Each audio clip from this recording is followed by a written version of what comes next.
seen émission e-transport di waxtaanee lu jëm ci wàllum dem beeg dikk bi samedi bu nekk lay am ngeen ànd seek Ibrahima Ndongo dinañu waxtaanee lu jëm ci wàllum code de la route waaye itam dinañ leen ubbil antenne bi si première partie bi su fanweeri simili toftalo si juróom-ñetti waxtu yi jàpp juróom-ñetti waxtu dinañu waxtaanee itam lu jëm ci transport ferroviaire lépp la ñuy daal di pencoo ci e-transport samedi bu nekk ñaareelu partie e-transport dina am bu juróom-ñeenti waxtu jotee jàpp fukki waxtu ngeen ànd seek nag ñi nga xam ne seenub xam-xam màcc na ci wàllum dem beeg dikk bi e-transport ëttu dem beeg dikk bi ci Sénégal.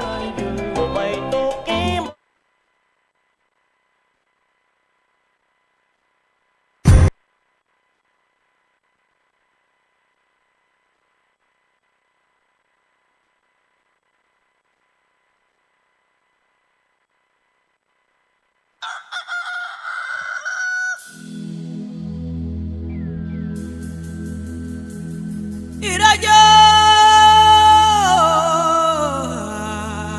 90.3 Iradio Iradio Nena Iradio waxal Iradio mooy rajo bi ñuy déglu suba teel waay 90.3 Iradio mooy rajo Sénégal waay 90.3 Iradio Nena Iradio sa dég maa ngi déglu iRadio 90.3 bala maa dem tool kay dama koy déglu.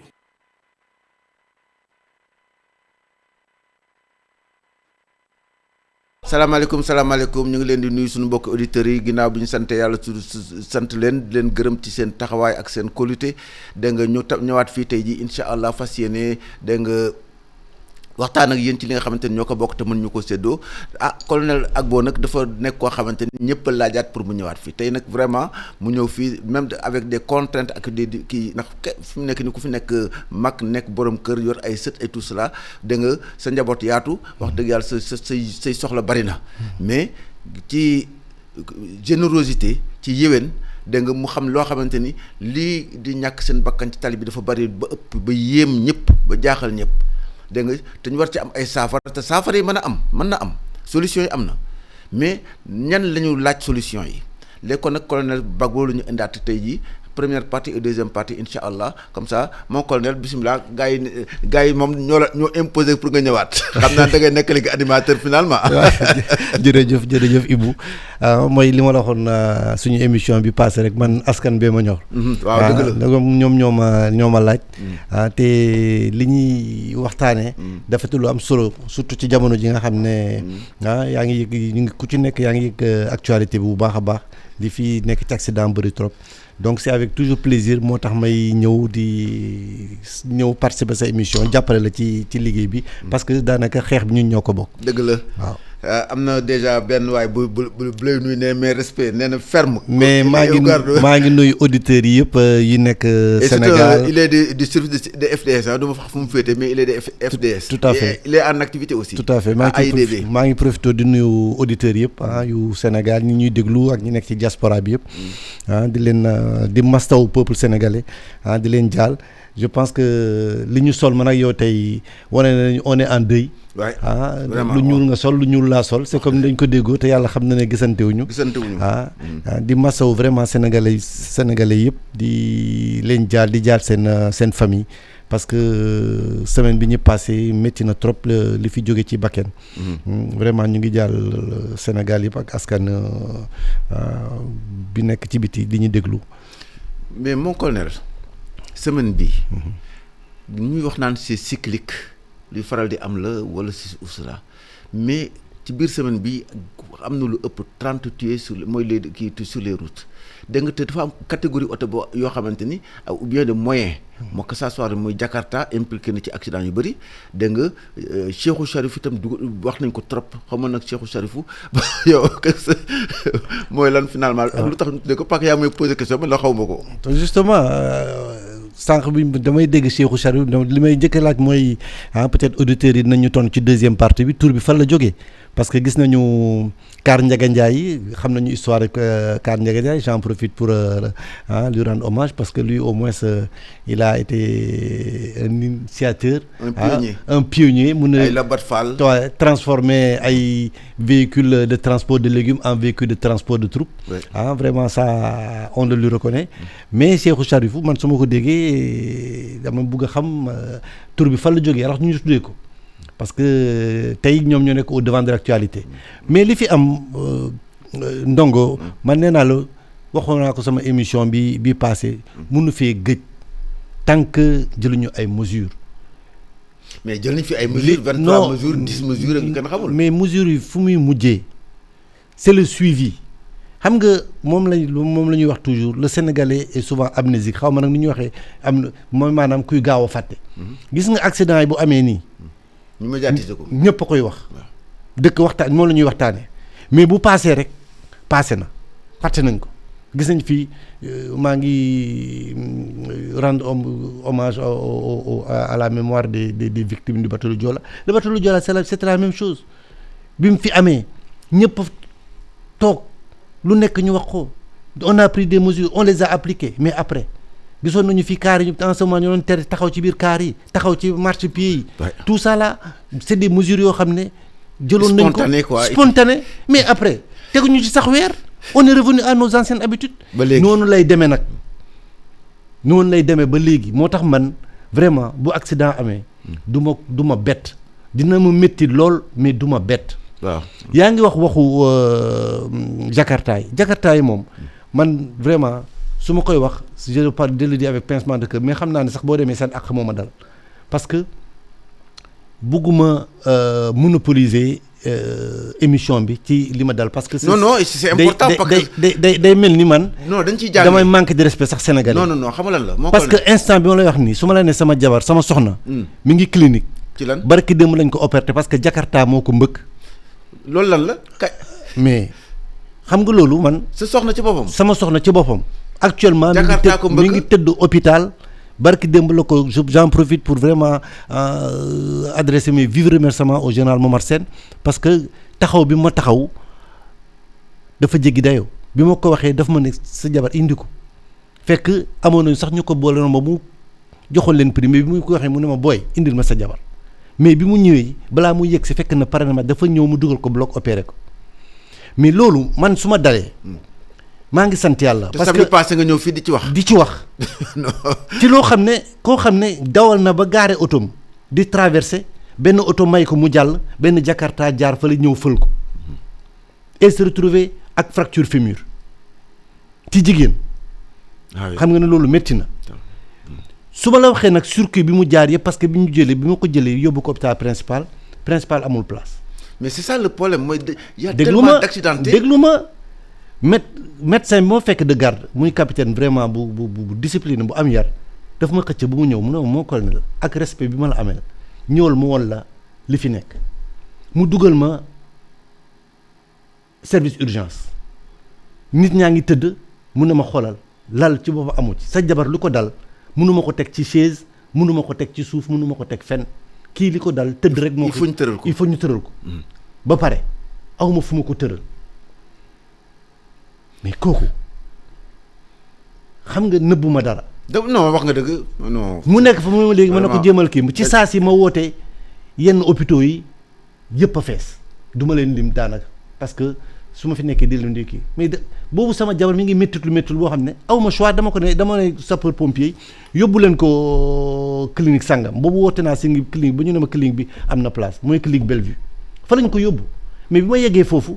pour ñu jël ko rek 500000 lañ ma laaj prise en charge mais xam nga man damay sant yàlla mais sama xel ci lan la dem mooy sénégalais bi nga xam ne amul moyen ñaata sénégalais la loolu dal te amuñu moyen tey bu fekkoon tey ma nekk situation boobu man loolu moo ma njëkk a yéem sama yaram dafa daw ci loolu ma bénéficier prise en charge boo xam ne mun naa ne sama statut moo ma ko may mais est-ce que sénégalais yëpp am nañu statut boobu mais non le malheur mooy am na clinique yoo xam ne duñ jël sax imputation budgétaire yooyu da ngay fay cash li ma la wax yow da ngaa fay cash mais dañ mel ni carrément da nga fiy bàyyi caution balaa ñu koy jël ci bunt bi boobu duggagul wàcceeguñ ko sapeur pompier sax wàcceeguñ ko séance tenante laa signé chèque jox leen mais loolu bu dalee beneen sénégalais boo xam ne ñaata sénégalais la dal. ab ambulant waaw amuñu moyen yooyu ñooñu fan la ñu jëm. donc maa ngi lay bàyyi question bi. non boo demoon tey Europe mais doo dem hôpital ba ñu naan fayal ba pare ngay doog a dugg.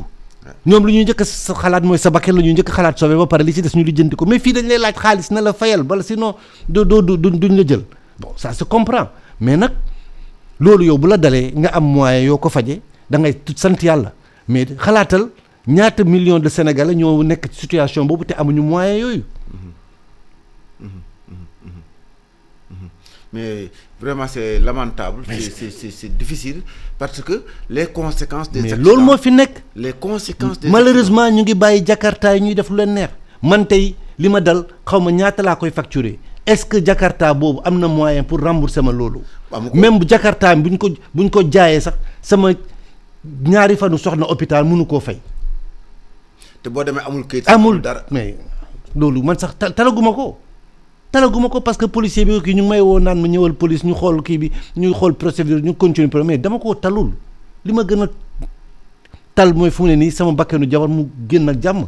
ba ma jublu ci leneen. mais aw ma temps dem di nekk foofu di jaabanteeg Jakarta boo xam ne ay formalité yoo xam ne amul lu ma benn njëriñ. alors que fee c'est vital. oui alors que fële c'est vital. wax dëgg yàlla.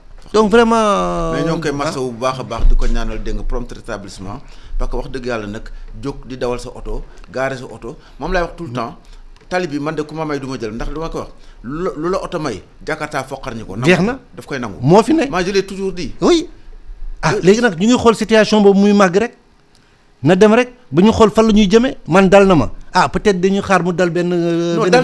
mu dal benn kilifa. ci kaw a kaw bu boobaa ñoom seen bopp nañu mën a jël ay mesures mais tant que mu ñu ngi ñuy dal ñun sénégalais yi. ay mesures yi sénégalais moyens yi jël yëpp c'est sous l'émotion ñu seetaan rek. c'est sous le coup de l'émotion la ñuy réagir mais yoo xam nga man xam naa am na ñeneen ñoo xam te ne xam nañu mais ñooñu ñu xam duñ leen laaj. mais boo xoolee seen comportement ci tali bi sax moo njëkkul normal ay xale yoo xam ne dañuy mel ni ñuy foo ci tali bi. moo nekk ci Cheikhou Charif parce que tout le monde ñëpp a ngi koy wax mais comment se fait que ñu ni oto bi la wala ceci ou cela mais oto bu mu mën di même ñànkar oto war nga ci mën a dem voyage. wax naa la ko fii émission bi passé dañu bëgg a jël lépp wéer ko ci état yow nga yor sa oto di daw jinaani virage parce que accident noonu lañu ko expliquer ci virage la. dafa génn ci virage yem ci camion. mais yow ngay dawal sa oto.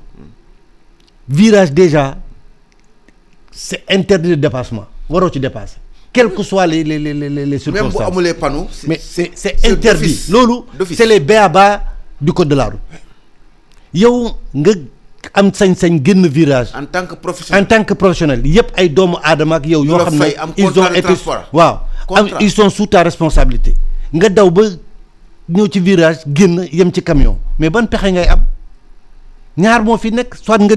dem ci mboy bi wala nga dal ci kawam il a choisi le pire mais boo gisee oto boobu état bi man j'ai les images yaa ma ko yónnee sax defe naa ci à chaud laa ko jot mais sama yaram bi ma njëkkee gis kii def ma attention dama defoon ni moto moo yàqu noonu tellement état oto bi boo ko gisee da nga naan fii bakkan mais kooku xam nga bu ñu la nee oto boobu 7 morts moo ci am doo ko gëm mais non mënul nekk d'accord naa sax ndongo mu nekk 7 morts mun na nekk juróom-ñaari ñu faatu mais ñi ciy génn boo demee du ñu amati njëriñu àddina ñooñu li leen naral seen mbokk yi laa gën a yërëm parce que dañuy traîner ay nit ñoo xam ne duñ leen di jural dara lu dul chaque jour nga yóbbu hôpital di jëndi garab di faj di kii ba mu jël bakkenam ñoo la ñuy mujjee mais loolu ma gis noonu accident boobu ma gis bakken waru faa mën a génn. non c'est pas possible. bu fa bakken génnee. c'est un bu ñu demee ba ci biir. mais non doo ci génn. parce que xam nga mon colonel. oto boo xam ne ferraille la mujjee.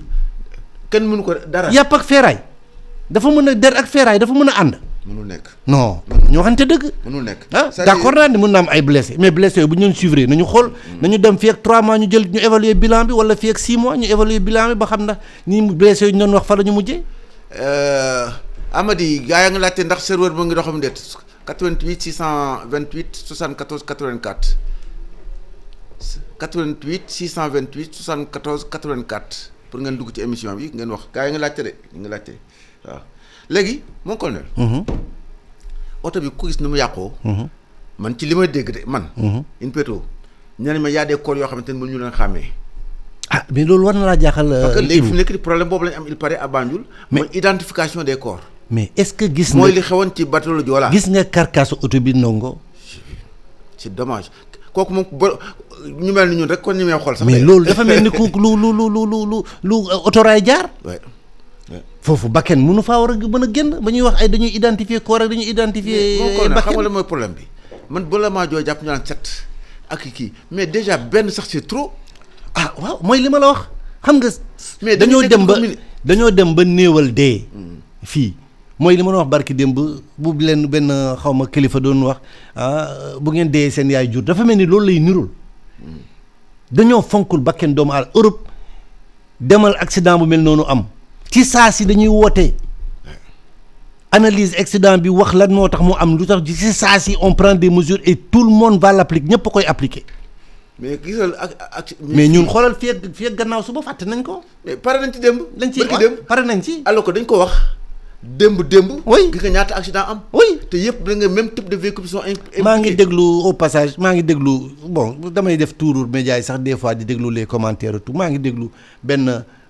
xam nga Sénégal moom dañoo gaaw ci expert là ne xaw ma lan ils ont fait le bilan bi fin d'année bi ak janvier fu ñu toll nii ils ont comptabilisé 15 morts ma ne kooku ban réew la ñu nekk. ci ban réew la nekk. et puis du wax ban xam nga li ma gën a métti mon colonel. mais ni comme ñun on suit pas l'actualité. xamuñu waaw xam nga yow xam nga man xam naa ñun fu ñu jëlee suñuy source bokkul ak ñoom parce que yow doo wax fii loo xamul man du ma ko def. mais dama ni ñooñu boo leen jëlee défi du ñu génne mukk seen source. mais duñ ko génne. jamais dañuy wax lu leen neex rek. parce que lu ci ëpp loolu moo lay wan mooy li nga wax léegi rek lu ñuy banaliser dee. dañ koo néewal. dañoo fonkul bakken doomu adama. def nga Europe. da nga def xalaatuloo ko. mais benn mort. il faut xalaatuloo ko. procureur dina wax enquête ba ñu xam lan moo ko indi. circonstance accident bi. oui mais mon colonel. AIBD bi. aéroport. H24 mooy 24 heures sur 24. Il y a un bureau là-bas qu'on appelle BEA. mooy bureau d'enquête et d'analyse des accidents. nga avion bu ñu ko parqué nii mu bouger 10 centimètres. il faut que ñu ñëw experts yi ñëw xool lu tax mu bouger 10 centimètres. même s'il y a pas de dégâts. il faut ñu xool lan la. est-ce que c'est le vent est-ce que ni mu taxawee la lan la. wala danaa ko laal. mais. la tax da nga accident bu am fii mësesul wax mukk da nga enquête bi parce que yow gendarme nga woon commandé nga ay brigades et tout cela circulation mais le problème enquête entre enquête administrative ak une enquête technique c'est diamétralement opposé. xam nga yow fi mu nekk nii ma nga def une enquête technique.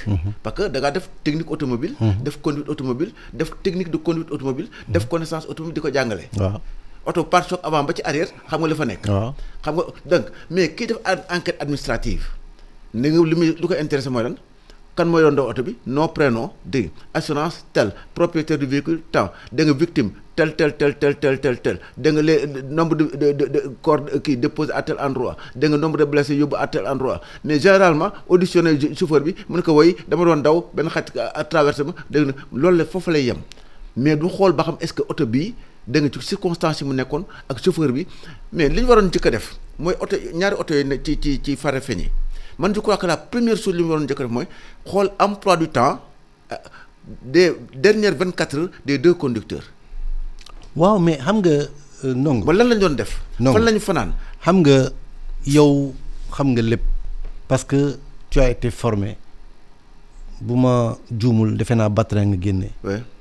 li nga wax ni lu am la mais loolu dafay fekk ñu séq transport bi conscient ci li ñu leen jox dénk lan la. est-ce que yaa nga xam fu may waxee. nit ñi dénk transport bi. man waxuma boo waxee ñu ne état parce que ñoom état ci président de la République ak gouvernement la yem. mais nit ñi dénk du ma lim kenn parce que bëgguma tooñ mais dama bëgg ñu wax ñu ñi nga xam ne ñoom la ñu dénk ñoom la état bi dénk transport bi. lan lañ ci def parce que man li ma d'accord mooy yow bu ñu la dénkee mbir bu ñu la dénkee aslëf war nga chaque année nga toog def bilan. nga ne évaluer nga ne man daaw de amoon naa téeméeri accident pourquoi accident mooy li nga wax la ñu dellu soit ci analyse yi xool su endroit accidentogène yi. merci pourquoi côté bi ëpp accident pourquoi accident yi di am côté bi lan moo ko waral. pourquoi tel type de véhicule. pourquoi type de véhicule ñuy def accident chaque fois. pourquoi. le chauffeur boobu nga am permis kan moo ko jox permis. très bien pourquoi boobu. moom mooy jur mesure yu ñu jël ëllëg pour fexe ba ne 2025 de ñu ngi woon ci 100 accidents téeméeri accident dinañu fexe ba 2026 ñu dem ci. 75 voilà wala 60 accident. mais Europe foofu noonu la ñu commencé parce que ñoom li ñu xam ci li ñu nekk nii ñoom Europe xam nañ ko wax naa ko benn kii bi ma benn auditeur bu ma woo naan ma Europe mënuñu teqal suñu bopp ak Europe ma ne ko mais pourquoi da ngeen defe ne Europe dañu xëy rek lépp daanu ci kaw asamaan ñëw ñu am ko. nekkul situation bu ñu toll nii ñoom xam nañ ko. dëgg la mais dañoo nangoo toog xoolaat seen bopp. jël ay mesures yu tax ba tey ñu toll fi ñu toll tey ba tey bu benn bakken daanoo sax ñu toog ne pourquoi. ah oui mais ñun amuñu. pourquoi foofu la vie est sacrée. voilà ni ñu jox secteur kii bi man ŋàññu ma kenn mais li ma wax lay xam te fu ñu ma woo mun naa ko défendre. oui. ni ñu jox secteur transport beeg sécurité routière dañu war di def bilan di wax nit ñi den la ñu def lan action la ñu mëne di rendre compte accident bi di wax yan mesure la ñu jël bu fexee accident yi wàññeeku parce que li ñu leen jox en fait pour loolu la foofu la ñu toll mais yow duñ la jox as lëf nga téye ko nu mu la neexee tu n'as de compte à rendre à personne amoo benn contrat d'objectif amoo objectif mais loolu mooy jur lii. mais li nga wax mooy dañuy colonel c'est-à-dire que ku ñu fa jox affaire sécurité routière dañ lay wax ni aujourd'hui nous en sommes à temps. oui statistiques yaa ngi nii léegi yow lan bu la ko joxee yan engagement ngay jël. mais dañuy nëbb sax les statistiques là à dessein. oui pour sauver leur organisme te li nekk ñun ñu xam ko. te ñun lu ci nekk ñun ñu xam ñu nekk ci biti xam li ci nekk. xam li xew lépp. mieux informé. waaw qui que ce soit. waaw ñun ñu xam li nekk ci dañoo mën a nax. ndax démb accident yi xew. non laata ñu koy wax man xam naa ko waxtaan nañ ci maa te boobu temps ñu nekk ci kaw tali bi ñoo ma ko jox Imam Wade ñu ngi lay nuyu bu baax nga baax expert dafa yomb trop. non mais tout le monde est expert dans ce pays. La preuve en est que bu match football amee tout le monde est entraîneur. moom lay wax ñëpp entraîneur lañu. mais mon colonel wax dëgg yàlla da nga mais gars yaa ngi laajte rek de gars yi de ñu ngi kaas rek waaw ma ne kii serveur mi ngi dox mbaa gars yi nga kaas de ñu ngi kaas bu baax a baax. bon xam naa ni léegi 9h jot na ñu bàyyi gars yi dafa xibaar yi après ñëwaat tout à l'heure pour ñëw na xool ndax chauffeurs yi naka lañ leen former ndax est-ce que ñoom dañuy jàng nañ technique de conduite est-ce que ñoom jàng nañu lépp ndongo. Il y a savoir conduire et savoir se conduire. ouais ok voilà. D'accord à tout à l'heure inchallah xibaar yi wér te wóor à tout à l'heure inchallah merci.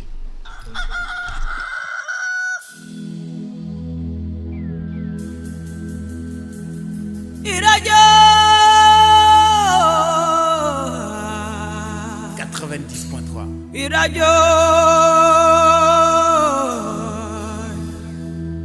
Iradio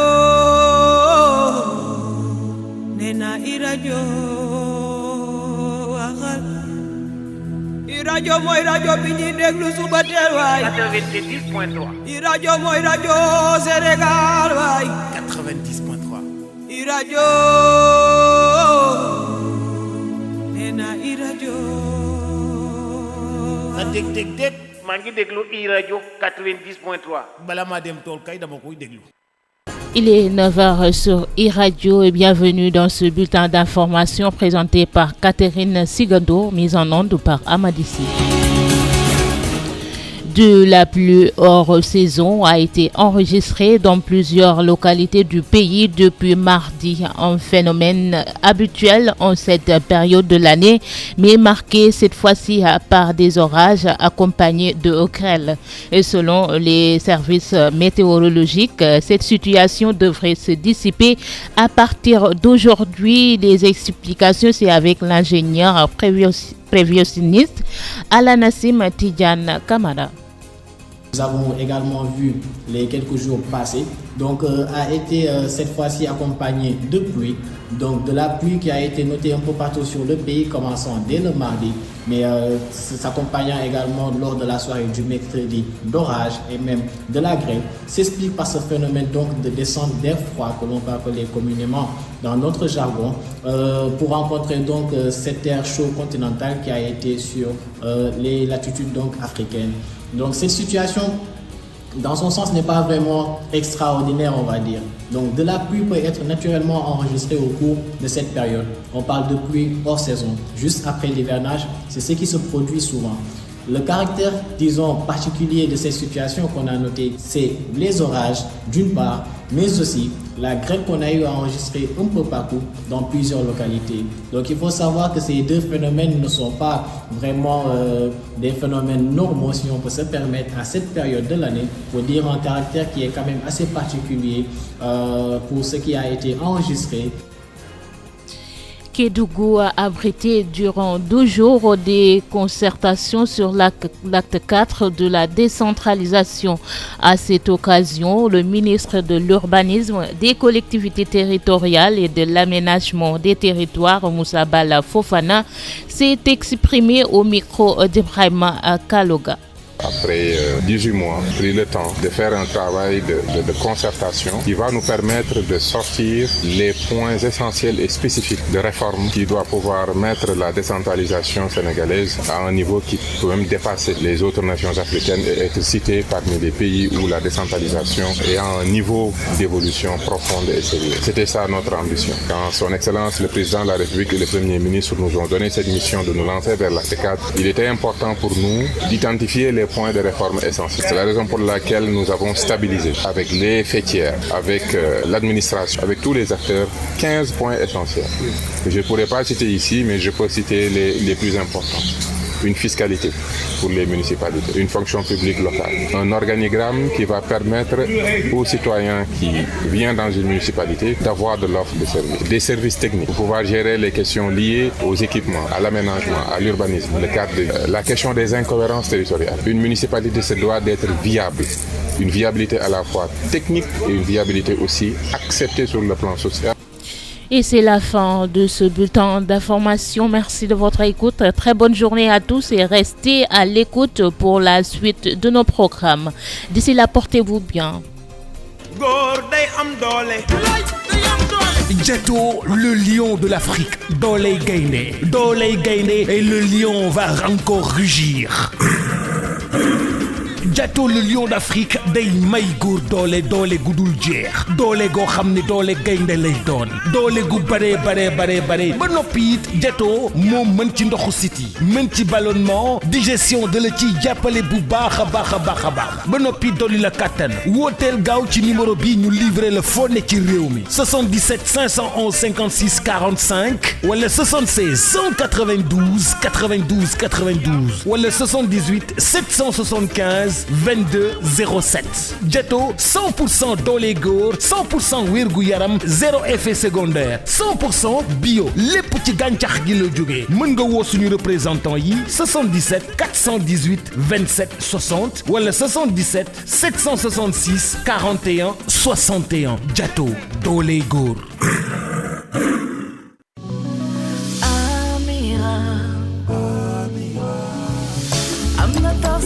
Spaghetti te neex la def namatuñu dara ci macaroni ak vermicelle sakan sell te yomb loolu cey Amira noppal njaboot ba di boole cey Amira xew bu ne mu sigil la cey Amira moo baax ci réew mi fii la jógee wow Amira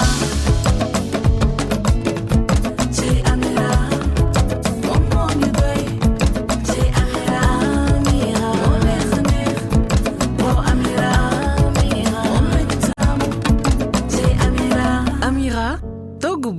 Pour que votre peau soit encore plus belle, confiez-la à la gamme de gel exfoliant Picardie pour apporter de la douceur à votre peau. Plus radieuse, plus éclatante. Les gammes de gel exfoliant Picardie à base de cacao, jaune d'œuf, carotte, pétales de rose, citron, papaye, fraise, orange, aloe vera ou autres. Les gels exfoliants Picardie pour nettoyer le visage, le corps et élimine aussi les taches, les boutons et les acnés. Disponible sur les étagères des boutiques cosmétiques partout au Sénégal.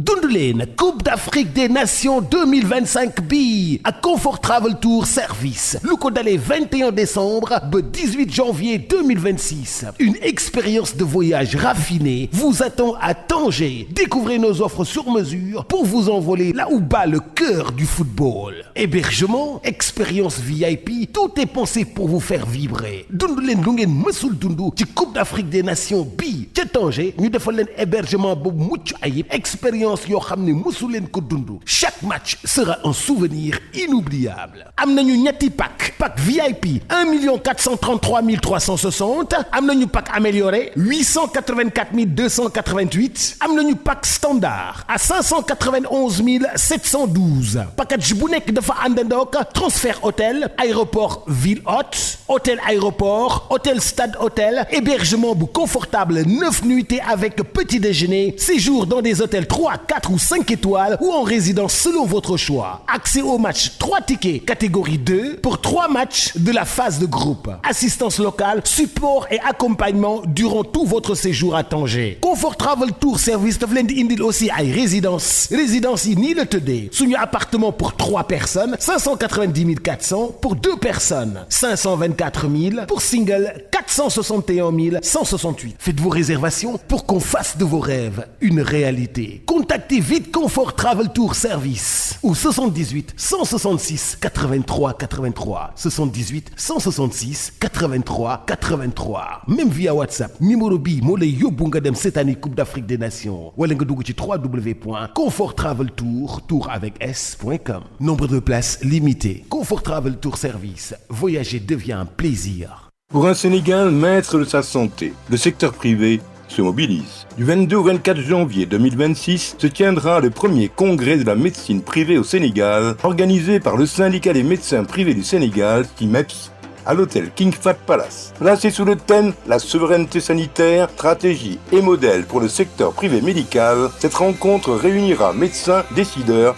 experts et partenaires. Un moment de réflexion, d'échange et d'action pour renforcer le rôle stratégique du secteur privé dans l'offre de soins au service de tous. 3 jours de panel de haut niveau et de perspectives concrètes pour un système de santé plus fort et plus souverain. En apothéose de samedi 24 janvier, la 2e édition de la Nuit du médecin, marquée par la remise des prestigieux Caducées d'or, distinction honorant l'excellence médicale, suivie d'une grande soirée animée par Jaman, auteur du tube de l'année, Arva, au style mêlant rythmes urbains et influences sénégalaises, et l'icône de la musique sénégalaise, Omar Pène,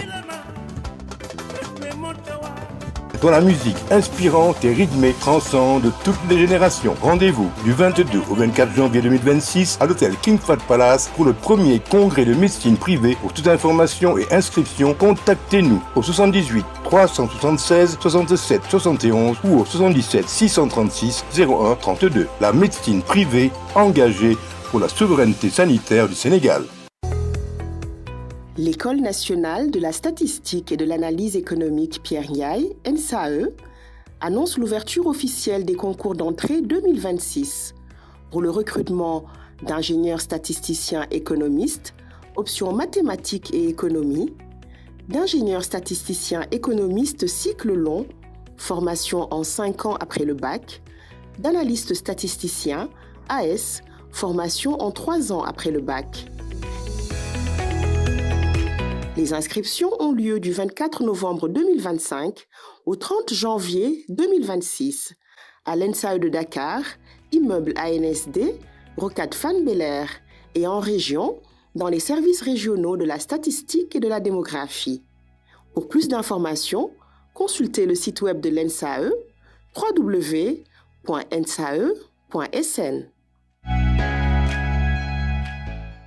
Original e-radio, radio number one.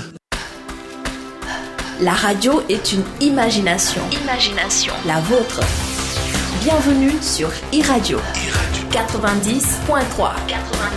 salaamaaleykum suñu auditeurs yi ñu ngi leen di balu àq nag ci ñu doon jéem a dugg ci serveur bi te jàlluñu vraiment téléphone yi bari na trop réclamation yi sax mais nag nañ xam ni lépp ci liggéey bi lañ nekk rek ñun ñëpp ñoo ko bokk ku nekk am na loo ci bëgg a wax ku nekk am na yéene indi ay contribution ay solution ndax lii ñàkk bakkan ci kaw tali bi ñiy gaañu ak gaañu ak ñi nga xamante ni ay laago luñ ci jël dootuñu amati benn njëriñ seen àdduna dafa bari trop ndax boo seetee réew mu mel ni Belgique nga xamante ni moo ñu ëpp ay oto fuuf dégg nga ci 2025 bi ñoom seen statistique nee nañu li fa ñàkk seen bakkan ci kaw tali bi matul juróom-benn fukk 57 muy juróom fukk ak juróom-ñaar la te teewul ñoom ñoo nga ni loolu sax bari na il faut mu loolu wàññeeku Sénégal nag ëpp na junni man maa ko wax de ëpp na 31000 blessés dama ne fanweeri junni ak benn nit yoo xamante ni ñu ngi am ay gaañu ñooñu am gaañu ñaataa ciy wér.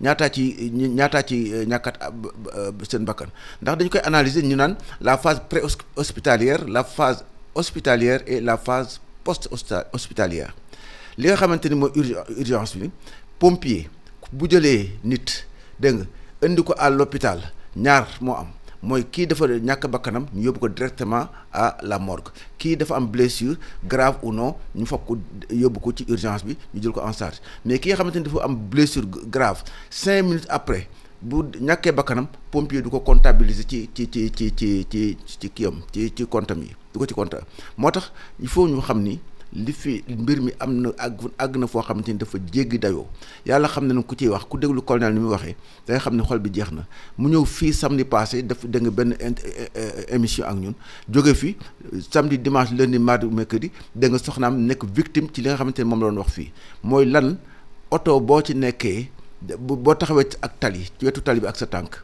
bu la oto mayee pour nga jàll bàyyi ko mu jàll ndax bu la mayee nga jàll da nga Jakarta mooy foqar ñi lim la koy may da nga indil la mis ba naaru laay xam nga fracture du fémur da nga man mi daloon na ma de mais wax dëgg yàlla sama kër la ma dalee aussi du woon accident mais ku ne xam na ni durée d'indisponibilité bi jigéen joo xamante ni moo yor kër moo yor njaboot gi moo yor ay soxla boppam dégg nga parce que jigéen bu fekkee am na problème ci kër rek c'est la maison même ki mooy kër gi daanu na ndax ku góor ki mënul remplacer tout de suite ku jigéen kooku li mu doon def ci kër gi man de sama soxna bi mu hospitalisé yàlla xam na ni damaa mel ni ku réer ci biir kër gi xamatuma sax lan laay def pour ma defar sama ndékki rek man kenn dégg nga sax déjà problème j'avais un problème pour ma defar sama ndékki rek dégg nga waxontuma nag toppatoo dégg nga say sët ak say xale say doom yu fa nekk parce que ñun ñëpp ay senior lañu léegi donc loolu lépp dafa indi ay problème yoo xamante ni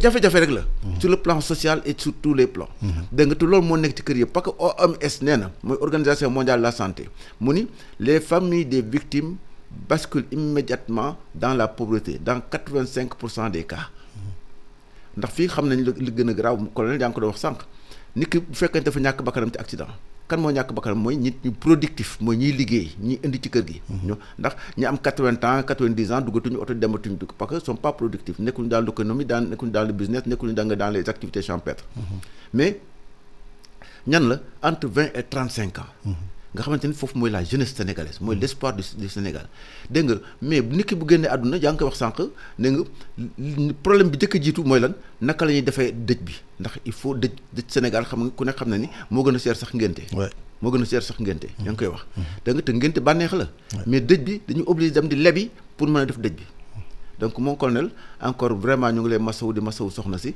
dégg nga mais sa générosité ak sa nangoo ak sa yéwén moo tax dégg nga malgré que sa soxnaa nga tëdd ci clinique bi nga ñëwaat fii dégg nga ci demande boo xamante ni demande sociale la mooy kii auditeurs yi ñoo ne il faut nga ñëw xam naa nag désormais moom da ngay nekk animateur jërëjëf Ndongo mooy li ma la waxoon sànq rek man askan bi ma ñor te comme daanaka combat bi ñoo ko bokk lu ñor askan bi la mooy bakkee ni di daanu ci tali bi maanaam lépp luy sécurité routière ci la ñuy waxtaane muy loo xam ne tey moom la ñëpp di waxtaane donc man boo ma ci wooyee te ma am ci tuuti xam-xam laay wax parce que comme ni ma la ko waxee am na ñu ma fi jiitu ñu ci yàgg di xalaat di waxtaan man damay ñëw rek dolli ci tuuti ak expérience bi am dolli ci tuuti pour fexe ba quand même du ñuy xeex ñu bokk ko fexe ba accident yi ñu mun ko wàññi ci tali bi parce que lii dee ci tali bi bëri na wax nañ ko sànq ci bi première partie bi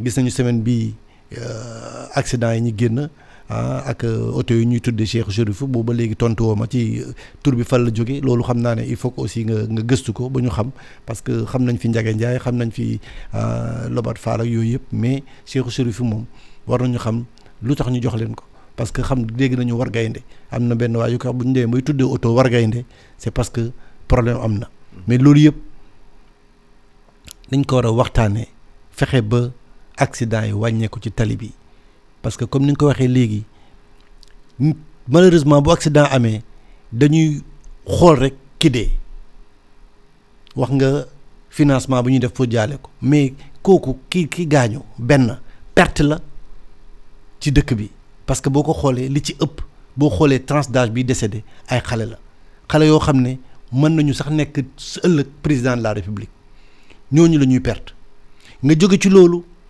nga xool kooku ñaata nit la doon dundal ñaata nit ñoo wekku ci kaw ci moom yor na jabar bàyyi nay doom bàyyi na papa bàyyi na yaay boo demee ñoom ñëpp moo leen yoroon parce que fii xam nañu si famille africaine nu muy demee kooku génn tey àddina mooy li nga wax léegi commencement pauvreté commencé na parce que day bàyyi famille ci benn état précarité boo xam ne day métti kan moo koy supporter du assurance du dara mais loolu yëpp war na tax ba askan bi jóg xeex li nekk ci dëkk comme ni ñu xeexee sibiru ba mu jóge fi comme ni ñu xeexee tuberculose bu mu jóge fi comme ni ñuy xeexee cancer tey ndax mu jóge fi parce que nag li ma koy wax maa ngi koy wax toujours liy dee ci tali bi ëpp na li sida di rey ëpp na li tuberculose di rey wala cancer wala paludisme te kenn nangu ci toog waxtaan si donc loolu c'est des problèmes yoo xam ne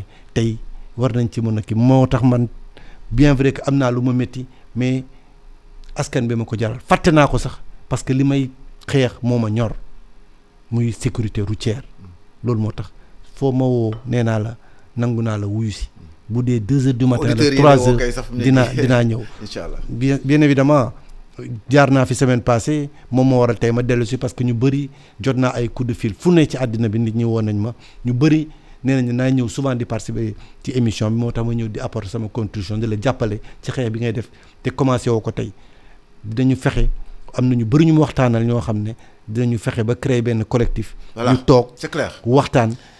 jébal autorité suñu xam-xam. ak suñu xalaat di jëm ci sécurité routière ba fexe ba accident yi wàññeeku parce que liñ ci war a defar dafa bëri léegi maa ngi gis nii arrêté boo ma jox léegi buy wax portant vélo taxi. mais arrêté bi boo ko xoolee ñun tubaab la ñu jàng lan mooy vélo taxi yaa ngi gis ci article 1er mi ngi wax mu ne vélo taxi mooy tout véhicule à deux roues pourvu d'un moteur ana vélo ak moteur mais tu nekkatoo ci vélo yaa ngi ci cyclomoteur. waaw parce que ñu bëri. mais pose nañu question bi. mais yow da ngaa nekk ana vélo motard nga def mais ana vélo ak taxi. yow nga ne vélo ne taxi sa premier article moo njëkk a faux sa premier article baaxul parce que li tax nga def sa kii bi dénomination mi nga ko jox moo baaxul vélo mënul nekk taxi parce que vélo mënul ab parce que boo xoolee article ci topp yëpp mi ngi wax ay immatriculation ak ana vélo ak immatriculation fan ngay immatriculer vélo ban vélo nga ma def transport de personne mais boo ne pourvu d'un moteur tu parles de cyclomoteur donc waroon na fexe ba comme moom am na xam-xamu toog bind benn arrêté waroon na toog laaj ñi xam ñu corriger ko arrêté bi balaa mu koy génne donc problème yooyu ñoo njëkk a am. en tout cas li nekk nii li ma jot ci ay nit ñuy wax ci sama téléphone bi xamoon mu toll. Boubacar Diarra ñu ngi lay nuyu bu baax a baax dégg nga di la ziare bu baax a baax xam nañ yaa ngi suivre émission bi auditeur Imam Wade ñu ngi koy nuyu moom tamit bu baax a baax mu ngi suivre émission bi dégg nga Cheikh Mbacke Gueye Tivaouane ñu ngi koy nuyu bu baax a baax moom tamit c'est un ancien du sapeur pompier dégg nga ñu ngi Boubacar waaw mu ni partant d'accord Boubacar d'accord nañu dégg nga du moom rek yaa aussi dégg nga Chérif Badji dégg nga waa hôpital principal ak urgentiste yëpp ñu ngi leen di nuyu parce que général bi nee na ma moom émission bi moom rek moo tax mu yeewu 8h pour déglu ko chaque samedi. mais bi ma fa demee barki démb maa ngi leen di féliciter vraiment ci liggéey bi ñuy def maa ngi fa fekk benn capitaine mais bi ma duggee urgence man damaa mujjee sax fàtte sama soxna li ko dal parce que boo demee urgence yaa ngi fekk nit ñi tëdd lal yëpp fees mais xam nga loolu dafa métti il faisait 18h ñëpp wàcc nañu genn wàll gi wàcc nañu mais ñoom ñoo fa ne di assister maladie ambulance yi di indi suba ak ngoon mais loolu xam nga mën naa ñàkk. mën na ñàkk bu ku xam capacité hôpitaux yi Sénégal vraiment boo leen buggee dimbale du jox leen ay garab du jox leen ay kii parce que boo leen joxee ay garab te en amont tu n'as pas fait de la prévention jàppale woo leen da nga leen di gën a sonal da nga leen di gën a poser ay problèmes donc vraiment on doit pouvoir prendre des mesures ba préventives ba fexe anticiper vraiment hôpitaux yi boo fa demee tey accidenté yi ñoo fa ëpp maladie mais voilà ñoom ñoo occupé lal yi dañuy dem ba di leen teg ci suuf bien sûr donc ku ci am moyen da ngay obligé dem ci clinique mais Sénégalais yi amuñu moyen yooyu amuñu moyen yooyu. Ndeye ñu ngi lay nuyu bu baax a baax di gis nañ sa kii mais 88 628 74 84 88 628 74 84 Amady da nee na machine baa ngi dox serveur bi comme bari nañu bëgg a dugg bari nañu bëgg a dugg trop actuellement. ndax mon colonel nit ci daal ñu fi nekk imposé nañ la pour nga nekk ci émission bi léegi. waaw tant que maa ngi mën a joxe sama xam-xam mais damay wax ne émission bi ñëpp a ko bokk. parce que bëgguma yore monopole xam-xam. wax naa ko sànq benn auditeur ku ci nekk war nga mën a joxe sa xam-xam gis naa Mbacké ki nekk Touba ay Serigne Ba waa ñu bëri ñuy intervenir mais voilà ñu mel noonu ñëpp soxla ay jigéen aussi soxla nañu seen i intervention ñu joxe seen xam-xam joxe seen xalaat ba bés bu ñu toogee fas yéene kii collectif boobu ñoom ñëpp dañ leen mën a nañu soxla seen nañu soxla seen expertise. am na connecté ligne bi bisimilah. waaw Ibrahima Ndongo. kooku. Abdou Thiam Mbacké. Abdou Thiam Mbacké Abdou na nga def ana wele Malick. waaw ñu ngi samedi bi passé rek dama monté wul quoi ñun ñaar ndeysaan ñu ngi lay déglu toog di waxtaan ma ne sa waaye di dinañu tudd ñun ñaar ñëpp. waaw. nee dafa gisee. sant yàlla. vraiment Ibrahima. xool gën na seddati xam nga li tax. da ngaa am ku la secondé. waaw. muy colonel boobu mi ngi lay secondé. yàlla xam ne dama wétti liggéey bi sax yàlla xam na loolu dama wétti liggéey bi. parce que si nga Ibrahima. nit li mu xam bu ko waxee rek nga xam ne si xam na ko. waaw. te vraiment Ibrahima. colonel boobu war na lay secondé te li mu waxee moom wax dëgg yàlla jël na décision pour jàppale la. dama bëgg nit ñi Sénégal gi di leen déglu. yaa colonel boobu. xam naa bu leen état bi bàyyiwul nag tuuti rek wala ñu woo waxtaan ak yéen rek wallahi acide waxuma accident dootul amati. dama ni dans 6 mois ñu commencé gis résultat. 6 mois maximum maa ko wax maa jël décision ni 6 mois affaire ñu ko gis résultat. wallahi Ibrahima te lu ci bëri nag te lu ci bëri nag état bi sax du ci dugal xaalis. ci lu bëree bëri waaw. ay financement autonome lay doon lu ci bëree bëri nag. waaw vraiment war na rajo bi partout dans le monde ñëpp a koy déglu léegi nit ñi dañuy yàkkam sax émission bi Ibrahima. gis naa loolu. waaw vraiment yal na leen yàlla fay. amiin yal na yàlla may leen wér may leen kattan. moom it colonel ñu ngi koy méttitlu ci loolu mu wax noonu. waaw vraiment te nit ñi bàyyi lépp ñëw assister. dëgg la waaw. te na ngeen xam ne nag soxnaam fi mu nekk nii Cheikhou Chérif yi Ibrahima. dañ doon wax ay Ndiaga Ndiaye gis de waaye Cheikhou Chérif yi bu ñu deful nang danañ jeexal nit ñi de. yàlla ma yàlla baal bugguma ko de mais booy ndaw ñoo koy yore léegi di fo ci Cheikhou Chérif yi. Cheikhou Chérif gaaw na am na doole ju xam ne fu mu dal day tas. oto bi ci moom day tas. parce que man xaw ma oto bi naka lañ ko monté parce que boo ko ne loolu fi parce que oto bi est-ce que am na équerre yeeg ak yu ci war. oto bi ndongo. waaw kay jërëjëf. boo yow mi def technique auto war nga xam ne auto tubaab bi mu ko defaree ba génne ko usine dafa jël en compte paramètres yëpp lépp loo ci yokk rek indi nga problème auto bi. ok am na ku nekk ci ligne bi xam naa ne tey allo asalaamaaleykum. salaamaaleykum. waaleykum salaam sëñ bi waxal ci téléphone bi rek te bàyyi bul déglu rajo bi. waaw maa ngi ci rajo ah. waaw. ok ça va na ngeen def man la Ndeye. Ndeye na nga def. sant yàlla. ça va bien. ça va bien. waaw yow di dem wax nga ma accident yu bëri. waay man maa ngi déglu seen émission mais vraiment c'est intéressant avec le colonel. mais quelques propositions rek. au moins ñu xool ndax mun nañ ci bàyyi xel. waaw. motaar yi ci dëkk bi muy gendarmerie comme police.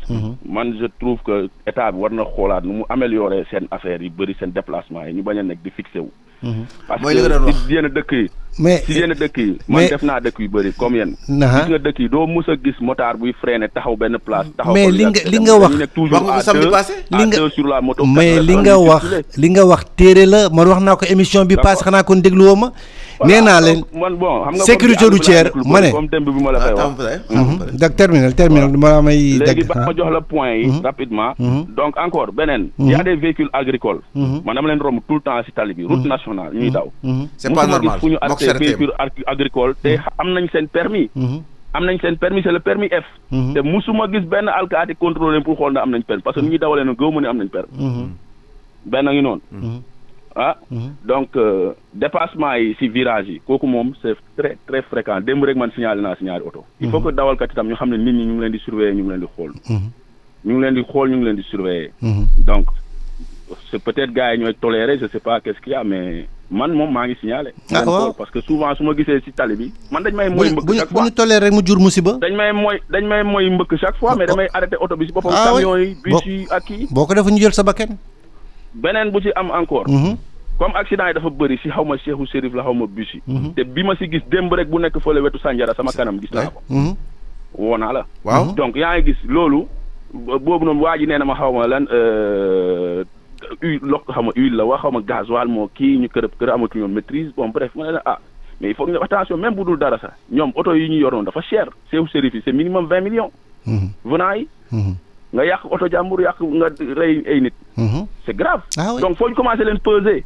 seen porte bagage yooyu lu ñuy yeb dafa diis. parce que oto bu chargé yenn chargement yi attanul poids bi train arrière yi du supporter poids bi. coup de volant bu ndaw da ngay déraper. da ngay déraper. donc foo ñu commencé leen peser. foo ñu peser leen. foo ñu commencé leen peser. nañ leen peser nañ nag état bi jël comme ni def camions yi c'est pas que les camions kese nañu peser oto yi ñu am seen tonnage bi nga xam moom lañ leen di. oto yooyu sax balaa ñuy peser. Ces véhicules ne sont pas habilités à supporter des bagages. gis nga oto moom laay wax léegi ndongo oto. bi muy génn usine. ki ko defar dafa teg ay paramètres yu bëri yi tax oto bi am stabilité. oui. loolu boo ko modifié déjà boo jëlee nu mu tuddati. porte bagage teg ko ci kaw oto bi. yaa ngi modifié. kii oto bi ergonomie bi. voilà centre de gravité oto bi yaa ngi koy changé. day kawe. bu kawee rek loolu lan nga koy mën a maîtriser mënoo ko maîtriser. léegi bu ma ñëwee ci premier point boobu nga wax muy dëgg wax naa ko fi sama émission passée kuy taxaw mënul surveiller kuy daw. tali bi bu ñu buggee jublu ci prévention routière les policiers ñu bàyyi ci tali bi ils doivent être mobiles. bu dee vélo sax war nañ ko mën a yor. di topp circulation bi une police routière police des routières parce que li may wax rek mooy li may wax rek. dëkk yu développé yi. non dañ yor seen motard à deux te du. mais man mi lay wax fa lañ ma formé. mais ku taxaw mënoo surveiller kuy daw. li xew yow. il y a beaucoup d'agents secrets ci dëkk bi. ñu ngi infiltrer nii nañu infiltrer noonu ci kaw. merci bien Ndeye nañu jàpp nañu jàpp ni amande leen. waaw mooy. mais maa ngi rejoindre rek jarul tëj. waaw.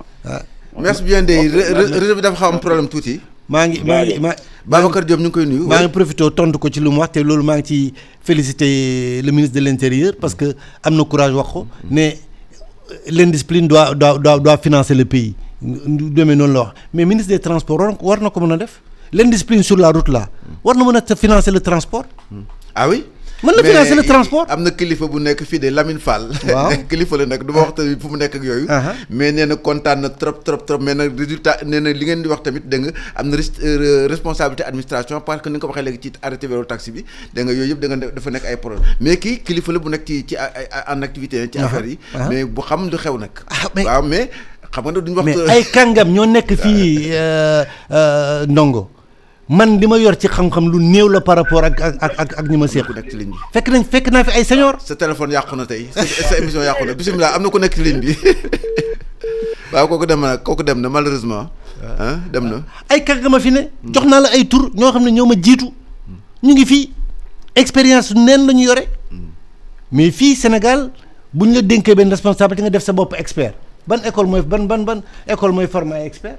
absolument mais expert boo ko bëggee da ngay am jaar-jaar. allo oui am na ku nekk lii. allo oui bisimilah. asalaamaaleykum wa rahmatullah. kooku de nur na ne Boubacar Diarra la.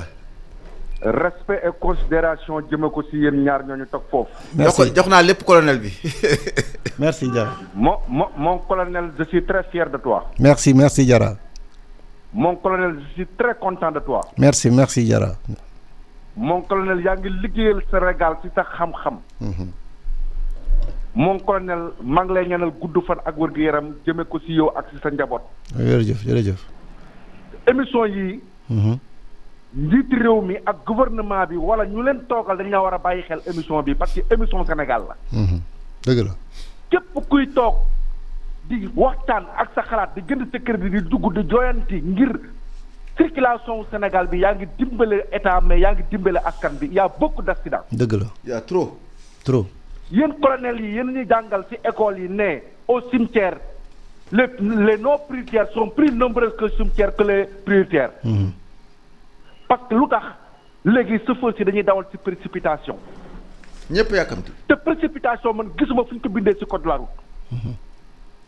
waa ji génn sànq daf ko wax su ñu amoon ay moto muy police ak gendarmerie. ñu ne xus ci kaw tali bi mel ne ay Jakarta di def contrôle aller retour. dëgg la xanaa kon dañ bàyyi. oui mooy patrouille patrouille mobile. patrouille mobile man dama ko gëm. oui. kese Boubacar Diarra j'aime mon pays. 99.3. tey jii ministre de l'intérieur su ma joxoon tey jii déglu woon tuuti dinaa ne ko mu xoolal même sax guddi gi police gendarmerie nañu am ay moto di def par binôme di def patrouille kon léegi dëkk bi ne calme. dëgg la. parce que ñoom ñi nga xamante dañuy jóg pour def ñaawteef. wala ñoom ñi nga xamante dañuy jóg di dawal boo xamante ne dawal bu ñaaw la bay andi accident. gën a ñoo bëgg réew mi gën a ñoo bëgg sécurité réew mi nañ leen ko gën a bëgg. te yow mon colonel yow ak tonton Ndongo ñoo ngi seen gannaaw man am naa engagement patriote bu may wax nag may patriote réew mi pas patriote parti am naa engagement patriote comme nu ma signé woon dem armée maa ngi seen gannaaw soxlaw ma bës soxlaw ma xaalis soxlaw ma fay soxlaw ma ndomba tànk lu ma soxla mooy liggéeyal sama réew ba li nga xamante ne tey jii guddi ak bëccëg ñoo ngi koy jooy mu jóge fi. jërëjëf léegi rek maa ngi jóge Kër Issa fu ma dëkk di ñëw si tali cité balaa bi fekk naa fa ñaari accident ñaar. te ñaar yëpp benn bi oto bi moo doon moytu ay pax parce que dafa bëri ay pax dem fekk Jakarta baa ngi daw junaani mu mbëkk ko beneen bi mooy ñaari oto yi takkaloo di daw kenn ki mbëkk kenn ki si ginnaaw ana distance de sécurité. yàlla doolu jàmm. merci bien Boubacar Diarra dégg nga le moo colonel day fu nekk ni foo naa ni jooy benn la est-ce que du ma la bàyyee émission bi ndax léegi. non maa ngi topp sa ginnaaw parce que li ngay comme dama la fekk si man dama lay jàppale parce que vraiment li ngay def muy liggéey bu rafet ma koy rafetlu di la encourager parce que comme ni ma la waxee soo gisee ma ñëw fii jàppale la moo tax ba pare njariñu réew mi loolu moom ma ñor parce que fu ma toll nii man comme ni ma la ko waxee rek état bi lépp la ma jox soldat deuxième classe ba colonel état bi ma jox lépp ñoo financé sama xam-xam li ma jàng lépp daanaka. mais nag da nga am pas-pas aussi. mais tey dama ko war a delloo askan bi. foofu laa toll. loolu rek moo tax may ñëw. laajuma leen comme ni ko kii waxee. man damay wax ni yow yaa ngi fi. colonel Fofana xam nga ko xam naa ni sapeur pompier. waay da nga un grand instructeur motard la woon. nee naa la ay kàngama ngi fi. colonel Samba bu nekkoon lemonnier. xam nga spécial kooku man moo ma formé.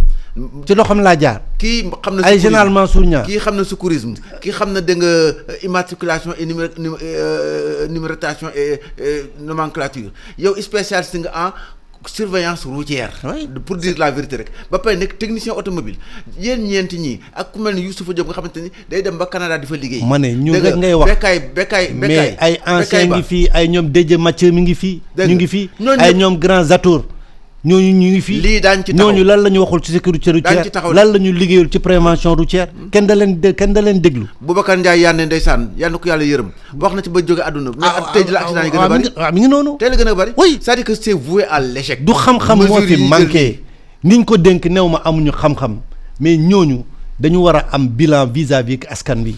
chaque année war nañu mën a toog waaye ne ñun kat dañu liñ ñu dénk lii la. pour ñu xeex accident yi la wàññi accident yi ren am nañu téeméeru accident objectif année prochaine mooy ku nekk ci ligne bi allo salaamaaleykum maaleykum salaam kooku Imam Wade Imam Wade Thiès am naa ñaari imam nag Wade am na bu nekk colonel waaw di nuyu Boubacar Diarra Thiès waay di nuyu sama mbokk yi ci tali bi yëpp di nuyu adjoint commandant police centrale bu Thiès El Hadj Ibrahima waaw dëkk bi comportemental ñun chauffeur yi taximan la comportemental zéro man taximan la chauffeur war ngay la chauffeur gi la mais dama ni gis na comme tey premier point Cheikhou Chérif Cheikhou Chérif bu demee bay daxante 406 ci national bi jóge jëm ci Jambox waaw Jambox ci talal boobu waaw ci timis nga xamante ne timis ni mu garaawee timis ak fajar moo gën a garaaw ci dawal yaa may dégg waaw gis nga lii nag lu ko waral rek ci suñu parents yi la woon nag li nga xamante ne anciens chauffeurs yi nga xam ñoo jëkkoon ci ay lii ñoom la woon ñoo waroon a nekk loo xamante ne tey jii bu ñu ñëwee tey ci loolu la ñu roy mais foofu moo normal woon ba ëgg si lii ak si fii dëgg la kon il faut yar bi daw dëgg na la commencé ci man mii bu ma deful lu yoon nañu commencé ci man xam nga fan côté administration fan lay commencé ci yow dama leen waaw fan lay commencé ci yow nga dindi ter tey jii bu ma ñëwee tey jii bu ma ñëwee tey am benn comportement mooy xamante ne ma sol piot wala ma sol daalu terax ñëw ci agent policier bi wala gendarmerie nañ jaar bi daal ci sama kaw parce que képp kuy passé ci permis tey jii da ngay nekk comportement bu bien wala ngay dem tribunal lan moo tax boo ñëwee ba foofu boo paree di dawal ngay sol comportement boo xam xëcc kap wala nga nekk ci biir kii daay di suivre affaire yooyu buñ ko teg dëgg la teguñu ko fenn kon comportement boobu dafa baaxoon tey jii ñun ñu fekkoon ko benn formation boo xam ne képp kuy dawal tey jii nga jaar parce que ñun gestion li ñuy jàngal tey jii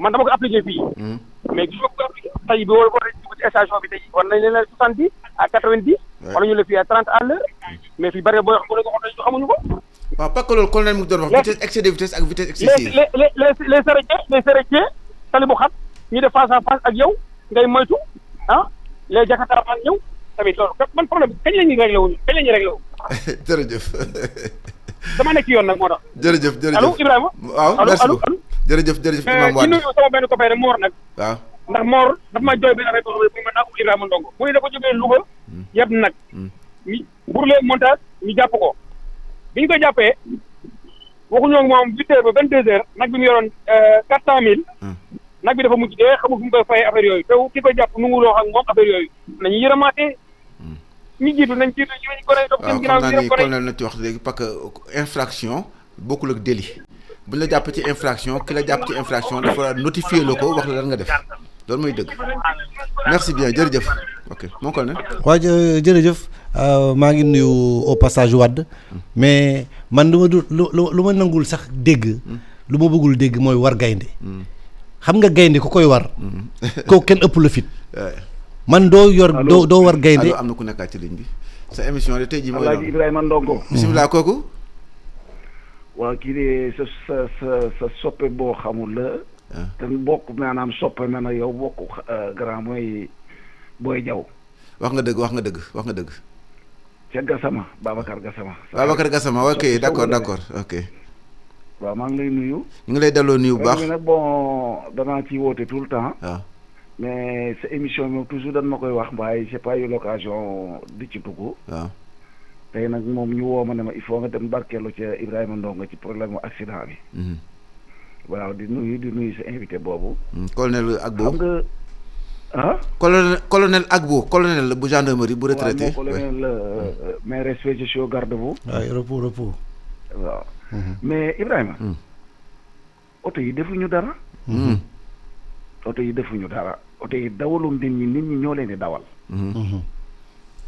gis nga Sénégal chauffeur yi seeni chauffeur ñoo dàq dawal pour man ci àdduna bi comportement bi ñuy am bu ñuy passé permis bu ñuy wut seen sésame boobu seen permis bu ñu koy passé dañuy régler am comportement bu décent civilisé comportement boobu muy am buñ ko amoon tey bu ñuy dawal oto rek respecté code de la route du ma ne accident mënul ñàkk waaye dana wàññeeku wala accident mortel yu grave yi du am mais malheureusement buñ xësee bu ñuy góorgóorlu bay wut seen permis du nekk la leen di daj waaye bu ñu xasee ba am seen permis ba pare nag bu leen neex la ñuy dawalee. dëgg la.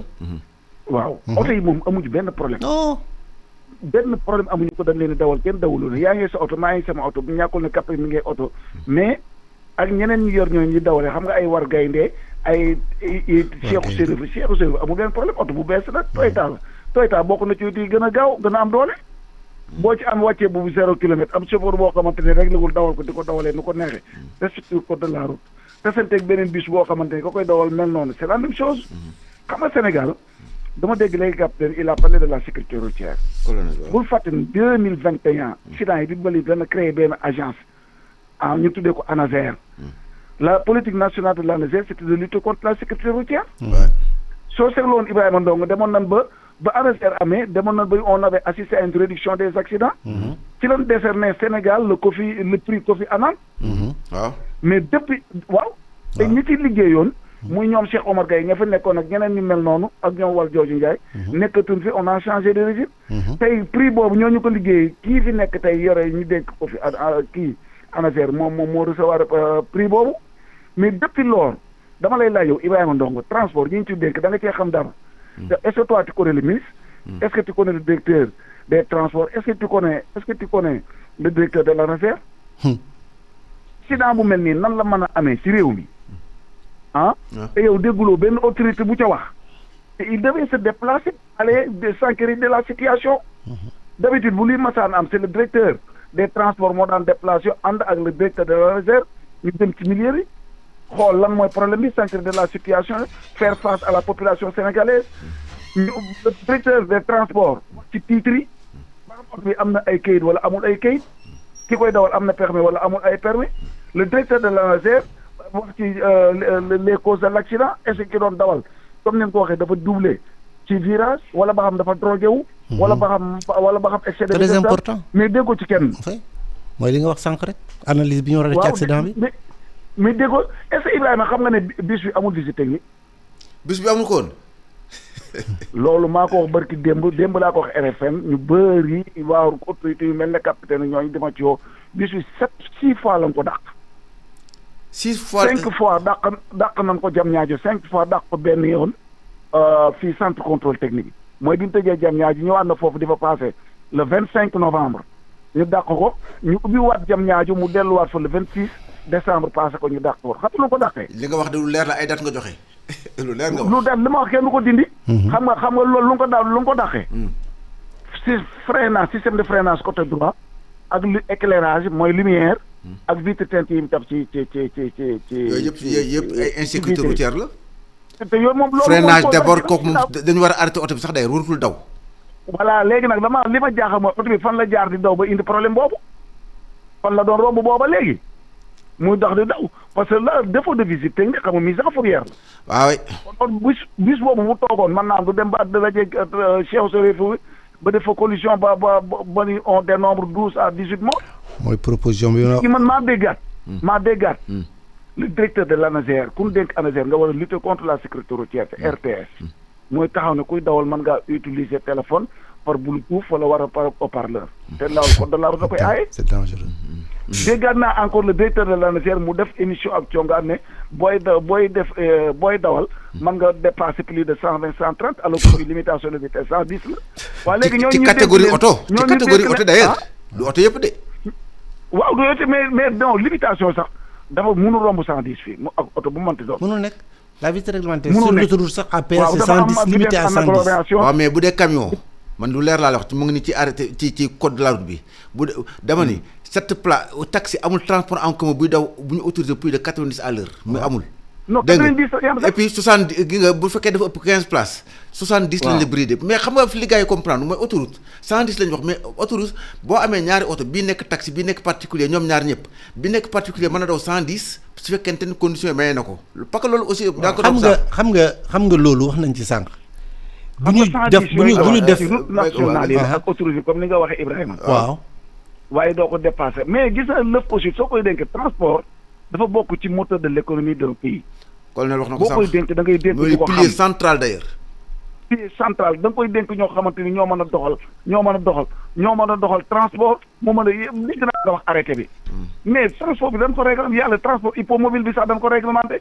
mais arrêté am na ci maa ngi arrêté bi. yëpp yaa arrêté bi mooy arrêté boobu mooy arrêté 18 defe naa 457 mooy le transport hippomobile. maa ngi arrêté bi da xaw ma ne référence bi maa ngi moom taxi mooy 8903. waaw yooyu yëpp dañ ko réglementé mais malheureusement on a tous les textes de très bons textes mais c'est l'application qui fait défaut. dëgg la. loolu mooy problème ak défaut d'autorité yi. léegi nag ñun dénk transport ñoo war a góorgóorlu mënuñu ko léegi nan dem indil ñu ñeneen ñoo xam transport. pourquoi pas xanaa yow ku la ko jox wala ko jox capitaine sax dana ko mën a doxal. colonel. jërëjëf. merci bien jërëjëf. Ndongo dégg nga lu mu wax maa ngi dellu si ci problème vitesse xam nga vitesse réglementation vitesse c'est aléatoire. code de la route dina la ne autoroute à péage 110 lañ la autorisé. loolu mooy plafond bi. pour auto yëpp. plafond mooy plafond bi. du fekk conditions yi normales la. voilà. tawul. nga yor Mercedes nga yor Boeing nga yore bolide nga yore lépp loo moteur bu V8 ak lépp sa plafond 110 la mais il y a un autre phénomène qu'on appelle vitesse excessive kooku c'est laissé à l'appréciation du conducteur et de l'agent. Absolument. dafay fekk yow li nga yore xam nga ne mënoo ci yegg 110 pour mën a maîtriser sa auto parce que code de la route lu muy njëkk a privilégié mooy nga maîtriser sa auto. La maîtrise. Donc il faut adapter la conduite à ta vitesse. La vitesse à ta conduite. Et à l'environnement. mooy li ma la wax rek mooy adaptation bi yow autorisé nañ la 110 mais yow leer na ne di nga yore wala condition météorologique yi mi ngi taw mi ngi neige wala mi ngi dale permettre la nga wala mi ngi laay mais kooku du ma daw 110 mënul nekk te loolu code de la route du la ko wax loolu yow yaa koy waxal sa bopp donc moo tax ma ne la problème vitesse yooyu buñ ci focaliser wu bul ne lii la ma yoon may rek dama koy jël da ngay xam fu sa toolee toll ak conditions yi nga xam ne yi lay permettre nga rouler normalement bay ak jàmm loolu la code de la route privilégié muy dëgg beneen bi mooy li ma doon wax léegi waa ji doon wax war gaynde xam nga war gaynde man su ma déggee terme war gaynde yow ngay war gaynde kan moo la ëpp fit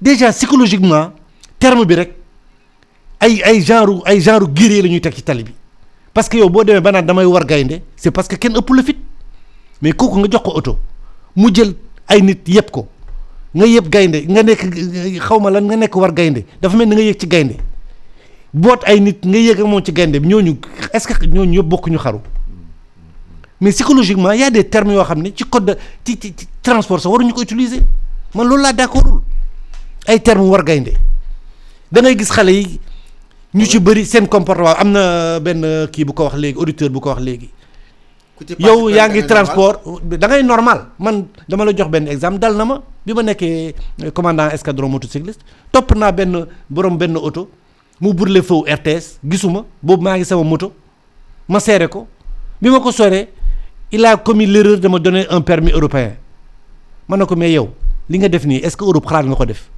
mu ne dëgg-dëgg sañu ma koo def ma ne kon yow kan nga yeb yaa ngi ma génne permis européen li nga soñu def Europe nga ñëw ba sa dëkk di ko def. doy na waar mooy li ñuy wax rek toujours affaire bi du problème auto ci ëpp d'accord naa ne sax auto yi mën nañu dugg ci considération technique modification ñuy apporter ci auto yi mooy gën a. ak transformation yi ñuy def ci auto yi yooyu joué na ci accident yi mais à 80% je le dis encore une fois c'est un problème de comportement qu'on a sur nos routes. C'est un problème de comportement et loolu dara mënul ko faj lu dul sévir yor yat ku nekkul ci yoon ñu teg la ci yoon y a que ça qui peut régler le problème te xaalis boobu muy indi man mun naa la jox mën na sax financer transport bi parce que mën na dem ba wàññil transporteurs yi ñu wàññil leen côté boobu carburant jox leen ay carte man nangu naa man colonel ñu facturer ma carburant may fay 1000 francs le litre transporteur bi ñu wàññil ko defal ko 600 francs état bi subventionné 400 francs 400 francs yi fan lay jóge ci tali bi lay jóge ñoom seen bopp ñoo koy fayal seen bopp parce que tey boo defoon tey contravention bi gën a néew nga def ko 15000 francs wala 20000 francs mais ñaata xaalis nga mën a dugal ci keesu état bi. yow nee nga daa nga ñaata milliards mais man bi ma nekkee mbaaw Mbao boobu autoroute à péage bi amul national bi la ñu utiliser chaque weer laa la wax agent yi ma doon commandé ñu ngi may dégg du ma dugal moins de 8 millions ci keesu état bi chaque weer parce que du ma doon baalee su ma la jàppee laaj la bu baax ndax li nga def yaa ko tey nga nekk fa naan waa jéggal ma dóor la nga nelaw. mon colonel am na ku ma envoyé message léegi di wax naa ma le DG de l'ANASER est au Canada et en congé. Ah waaw am na ci droit kenn xamul lu muy dox parce que autorité la tamit kenn mënu ko tere dox en congé. Waaw war na jël congé tamit. je suis d'accord naa mais lii. Waaw lii bu amee tamit xanaa moom am na ku mu fa bàyyi ku ko remplacer. waaw mi ngi noonu état continuité la. war na jël congé war na noppalu. c'est normal loolu kenn mënu ko xañ. war na mën a dem seetaani Coupe d'Afrique mais dafay teg fii loo xam ne du tere liggéey bi continuer. absolument voilà. mais fi mu nekk nii c'est le vide voilà mais nag bu fekkee nag tegul loolu yëpp. dem tëdd di nelaw loolu moo dul yoon. Falilou Fall mon grand maa ngi koy nuyu bu baax bu ancien de l'aumônier la xam na war nga ko xam aussi. Falilou Fall xam naa ko il est à Diamniadio un gars très généreux. dégg nga dañuy waxtaan tout le temps. ndeysaan sax daf may envoyé sax ay cadeaux. man ko yow retraité nga may retraité ba kay wax dëgg yàlla. waaw générosité la. dégg nga générosité la. mais xam nga comme ni ma la ko waxee. je vous assure que am na lu man bokkuma ci sax su boo ñu génne ma ci. def ma propagande kenn parce que mosuma ko def. am na xam naa lu mat moins de 10 personnes en tout cas yoo xamante ni ay seniors. non ci la ñu jëm. non il faut ñu dem foofu. nongo man nekkuma ci émission bi pour di kaas wala di. non mur de lamentation waaw nekk mur de lamentation man dama bëgg ñu apporter ay solution teg ko ci loxo autorités yi war na ne lii ak lii bu ñu ko defee dina jur lii man loolu moo ma tax a jóg mais du nekk ci émission di dénoncer lu jaaduwul ak lu tri non.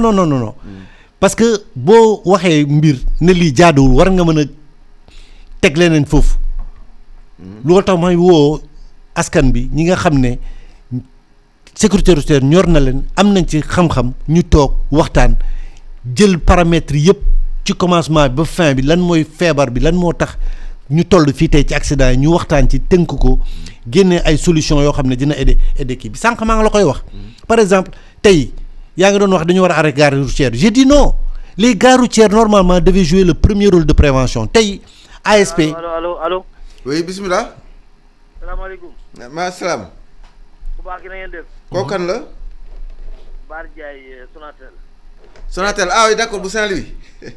waaw. merci beaucoup. professeur. waaw. accident yeeg du ko mën a dina nga mooy lan léegi. pour le moment léegi comme dem na ba tës.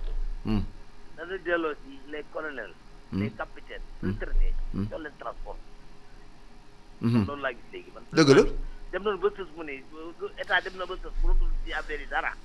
dañu delloo si les retraités là les capitaines les colonels les tout ça là ñu jàngi transport ñu joxaat leen transport ñu jéegu seen loxo bopp. dëgg la man loolu laa gis. parce que mooy tax affaire yi soppeeku parce que mooy la moo waxoon rek moo ci ne xale yi yaruwuñu benn muy benn. kenn yaru leen aussi ñi ci ëpp seen bëri baaxul ñi ci ëpp dañuy dawal lu leen neex. yaruwuñu kenn yaru leen. da ngay dem nar non da ngay yéemu ci yàlla da nga naan ñii ay nit li waa ji wax léegi di ma ñëw rek dërgay de sit la rek.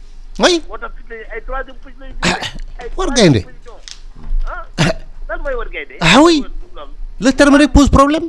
tëral bi ay war gaynde kenn xamul loolu pour lan fan lañ ko teg ci ban base lañ ko teg sama jaay dañ delloo ci les vieux là les retraités là les capitaines les colonels tout ça là lu yor transport bi lépp réglé doodoo bi dégg accident doodoo bi dégg réewante muy dëgg de yàlla xam na ne man gëm naa nit te état bi du def xaalis bu bari sax tuuti mais li des yëpp autofinancement lay doon ndax dina am ñoo xamante ni assurance yi bu accident yi wàññeekoo dootu ñu fay lu bari mais dinañ mën a financer mais dégg nga buñ fabee ay taxes def ko ci agent yi nekk ci tali bi sax xaalis boobu moo leen di financer moo leen jox moyens yi ñuy taxawee ci tali bi moo leen di jëndal motard yi moo leen jëndal moto yi moo leen defal lépp te muy dëgg je suis persuadé que dafa mën a nekk loolu moo sànq auditeur bi dafa ma dagg dama la jox benn exemple gare routière yi gare routière il pouvait jouer le premier rôle au niveau des brigades des gares routières on devait mettre en place des brigades de prévention routière yoo xam ne ñoom seen rôle mooy lan oto bu chargé boo war a dem ñoom ñoo war a taxaw ci buntu gaar yi yëpp dañoo war a am poste police boo xam ne ñoom ñoo war a def les premiers contrôles xam ndax oto bi li waa ji wax léegi oto bu amul visite technique war a daw daa am ko nekk ci ligne bi oto bu amul visite technique di génn gare routière c'est pas normal. et puis di daw combien de temps. oui ñu dàq ko 7 fois donc su fekkoon ne defoon nañu brigade yooyu au niveau des gares routières nga xam ne ñoom ñooy njëkk a jox rôle de prévention bi ñu jox la fiche boo xam ne dañ lay évaluer wax la lépp waa ji ci buntu poste bala ngay génn gaaru ceer bi waa ji day contrôler sa lépp ba xam ndax mot xam nga moo colonel nga baal ma xam nga yow da nga am problème xam nga tax nga am problème yow da ngaa nekk officier de police judiciaire ba pare nekk un spécialiste du code de la route tey jii kan moo la nekk un technicien automobile est-ce que wares naa def ci Sénégal lenn ci automobile loo xamante ni loolu ci transport laaju ñu la sa xalaat mais c'est pas normal non dégg nga colonel Samba non du man rek un spécialiste dégg nga colonel Fofana un spécialiste Falilou ay ñooñu mais c'est des seniors yoo xamante ni automobile dara ci àdduna lu jariñ réew mi man quand même soyons sérieux bëgg naa di ñëw chaque jour mais nee naa la sa émission boo ko yaataloon di nga gis ñoo xam ne ñoo ma ëpp xam-xam fuuf te ñu ngi seen kër nelaw kenn woowu leen ñoo fi ne parce que soxlawuñu leen dëkk bi dañu jiitalul compétence mais du ay compétence ñoo manqué fii Sénégal kii wax na ko léegi même au niveau des chauffeurs là sénégalais kenn dàqu leen dawal ni ñuy comporté wu fii bu ñu demee Europe duñ ko comporté sañuñu ko xalaatuñ ko. c'est-à-dire sénégalais man damay wax ni. sénégalais kan moo ko gën a intelligent. kan moo ko bokk fii ci sous région bi. yaree di kuuñ dañ leen problème bi loolu la. yaree di kuuñ dañ leen yaru mais vraiment heure bi jot na da nga ñu bàyyi xibaar yu wér te wóor te da nga di joxaat rendez-vous ah. waaw mooy li ma wax rek émission bi nañ ko def émission boo xam ne. inclusive waaw ubbi ko ba pare joxe ay solutions proposer ay solutions. mais ñoom màcc yooyu boo ci mënee dara ñu indi ñëw mais ñoom ñëpp ñu ngi fii. c'est des ténors c'est des seniors lépp. Bekay Ba wax nañ ko wala Bekay Ba il est en Suisse mais dafa amul lu ko métti. Bekay Ba woo na ma kooku woo na ma dafa tukki nee na bu ñëwee dinañu toog waxtaan. Merci beaucoup alors heure bi jot na xibaar yi wér te wóor jërë ngeen jëf xam naa colonel dina dellu si waat à la demande générale des auditeurs merci beaucoup ja ngi leen jaajëfal ñi doon dugg te dugg ñu ngi leen di balu àq ñi dugg tamit ñu ngi leen jaajëfal bu baax a baax merci beaucoup à samedi prochain inch'Allah. Bienvenue dans ce bulletin d'information présenté par Catherine Sigandour, mise en onde par Amadissi. Kédougou a abrité durant 2 jours des concertations sur l'acte 4 de la décentralisation.